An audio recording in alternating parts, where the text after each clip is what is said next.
እግዚአብሔር ለምን ሰውን ያስጠብቃል? እግዚአብሔር ከተናገረን በኋላ በህይወታችን ላይ ለጸሎታችን መልስ ድምፁን ከላከልን በኋላ በቃል ከተናገረን በኋላ በትንቢት ካወራን በኋላ እግዚአብሔር ለምንድን ነው የሚዘገየው? እግዚአብሔር ወዲያው ለምን አይፈጽምልንም?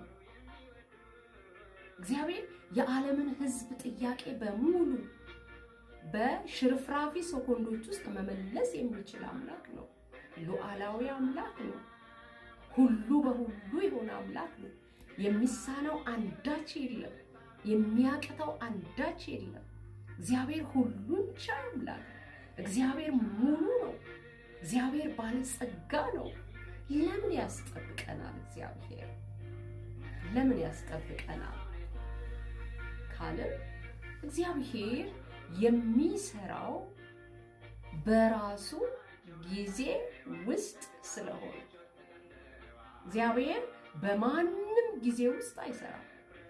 በራሱ ጊዜ እግዚአብሔር እመጣለሁ ባለን ቀን ይመጣል። ና ባልነው ቀን አይደለም ይመጣል። ለምን? እግዚአብሔር ሉዓላዊ ነው። እግዚአብሔር የትኛው ነገር ወደ ህይወታችን በየትኛው ሰዓት መምጣት እንዳለበት ያውቃል። በየትኛው ሰዓት ወደ ህይወታችን ቢመጣ ሊጠቅመን እንደሚችል ልንጠቀምበት፣ ሌላውን ሰው ልንጠቅምበት እንደምንችል እግዚአብሔር ያውቃል። እግዚአብሔር ስለሚያውቅ የወደፊቱን እግዚአብሔር ያስጠብቀናል። መጣለው ብሎን ያስጠብቀናል። እግዚአብሔር እመጣለው ካለ ማወቅ ያለብን፣ መረዳት ያለብን፣ ማመን ያለብን ይመጣል። በህይወታችን ላይ መጣለው ካለ ይመጣል፣ አይቀርም። እግዚአብሔር መጽሐፍ ቅዱሳችን ላይ ጎበኛችኋለሁ መጣለው ብሏቸው የቀረባቸው ህዝቦች፣ ግለሰቦች የሉም። አባቶቻችን እና አብርሃም 25 ዓመት ጠበቁ። እግዚአብሔር ቀረ? አልቀረም።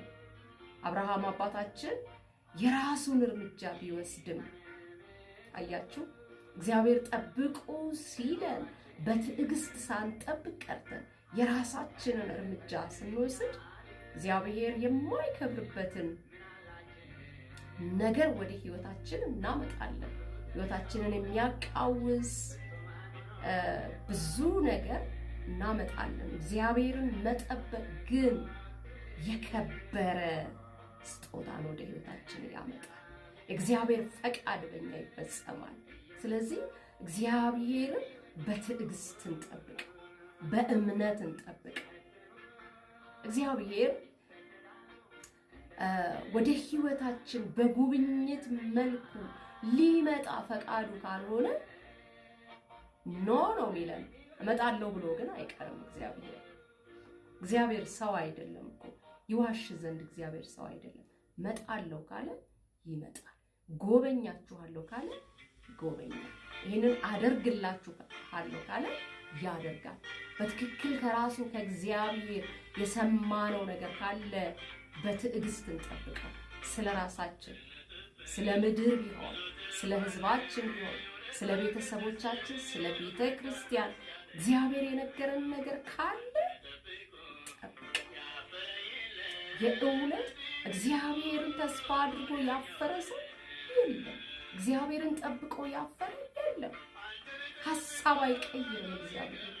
እግዚአብሔር አደርጋለሁ ካለ ሐሳብ አይቀይርም።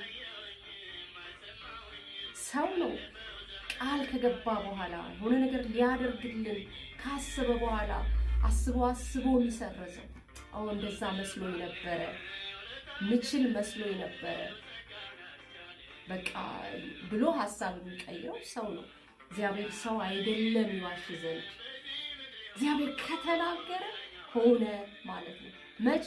በራሱ ጊዜ። ስለዚህ እግዚአብሔርን በእምነት ሆነን እንጠብቀው፣ በትዕግስት ሆነን እንጠብቀው፣ በአምልኮ ሆነን እንጠብቀው። ወደ ነገራችን ይመጣል፣ ወደ ህይወታችን ይመጣል፣ ወደ አገልግሎታችን ይመጣል፣ ወደ ቤታችን ይመጣል፣ ወደ ቤተሰባችን ይመጣል። እግዚአብሔር ወደ ቤተክርስቲያን ይመጣል፣ በጉብኝት ይመጣል፣ ሊጎበኘን ይመጣል፣ ሊረዳን ይመጣል፣ ሊያሳርፈን ይመጣል፣ እንባችንን ሊያብስ ይመጣል። በተለያየ ህመም ውስጥ ያላችሁ እግዚአብሔር ይህንን በሽታ ካንተ ላይ ካንቺ ላይ አነሳለሁ ብሏችኋል። ጠብቁት፣ ይመጣል። ወደ ሞት እያዘገማችሁ ቢመስላችሁም አንተ በዚህ ኖረህ ቢሆን አለች ማርታ አይደለ? ወንድሜ ባልሞተ ነበር ዘገየ አለችው። ሞቷል፣ ወንድሟ አልዓዛር ተቀብሯል። ነገር ግን ጌታ መጣለው ብሏቸው ነበር አይደለ? ዮሐንስ ወንጌል ምዕራፍ 11 ለላኩት መልእክተኛ መጣለው ቀረ። ኢየሱስ አልቀረም። የዘገየ የመሰላቸው ለማርታና ለማርያም ነው። ድላቸውን አደባባይ አደረገው እግዚአብሔር። ክብር ለእግዚአብሔር ይሁን። ቀረ፣ ዘገየ፣ ወንድማችን ሞተ ሲሉ ምስጋናቸውን አደባባይ አደረገው። የሞተውን የተቀበረውን አልዓዛር በስም ጠርቶ አስወጣው ከመቃብር። ጌታ መጣለው ካለ እንጠብቀው። ነገራችን ወደ ሞት እያዘገመ ቢመስለንም እሱ በራሱ ጊዜ ሲመጣ ነገር ይቀየራል። ኧረ ሃሌሉያ፣ ሃሌሉያ! የሰው ቀጠሮ አይደለም። ጌታ መጣለው ካለ የመለኮት ቀጠሮ አይሰረዝም። እግዚአብሔር አይሰርዝም። ይመጣል ወደ ህይወታችሁ፣ ይመጣል ወደ ኑሯችሁ፣ ይመጣል ወደ አደከማችሁ ነገር፣ ይመጣል ወደ አስጮኻችሁ ነገር፣ ወደ አስለቀሳችሁ ነገር ይመጣል ጌታ። ወደ እያንዳንዳችን ጌታችንን በምንጠብቅበት አቅጣጫ ወደ ህይወታችን ይመጣል። የአብርሃም ጥያቄ የልጅ ጥያቄ ነበረ። የማርታና የማርያም ጥያቄ ደግሞ በአዲስ ኪዳን የወንድማቸው ህመም ጉዳይ ነበረ። ይመጣል። ስለዚህ ጌታን በእምነት በትዕግስት ጌታን መጠበቅ ቢያምም ቢከብድም ጸጋ የሚሰጥ አምላክ ከኛ ጋር አለ። ጸጋውን እንጠይቅ። ጌታ ሆይ በፊትህ የምጸናበት በትዕግስት የምቆይበት ጸጋ ጨምርልኝ በሉት። የራሳችሁን አማራጭ አትውሰዱ። አቋራጭ መንገድ አትሂዱ። ጌታ መጣለው ባለው መንገድ ይመጣል። የእውነት ይመጣል።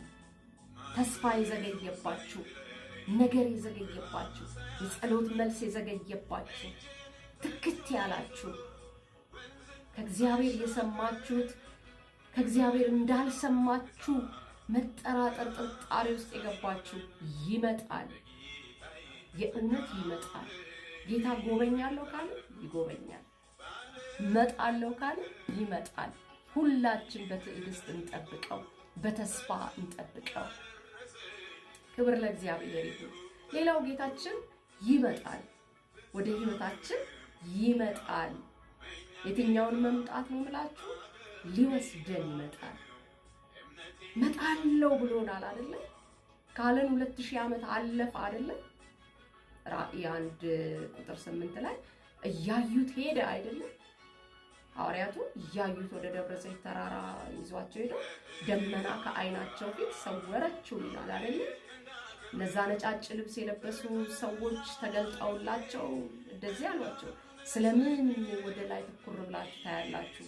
እናንተ የገሊላ ሰዎች ሆይ ሲሄድ ያያችሁት ኢየሱስ እንዲሁ ምን ይላል? ይመጣል። መቼ? በራሱ ጊዜ። እኛ ስለጨነቀን፣ እኛ ስለከበደን፣ እኛ ደስ ስላለን አይደለም። በራሱ ጊዜ ውስጥ ይመጣል። ክብር ለእግዚአብሔር ይሁን። በጸሎታችንም ርዕስ ላይ ይመጣል። በጥያቄዎቻችን ላይ ይመጣል።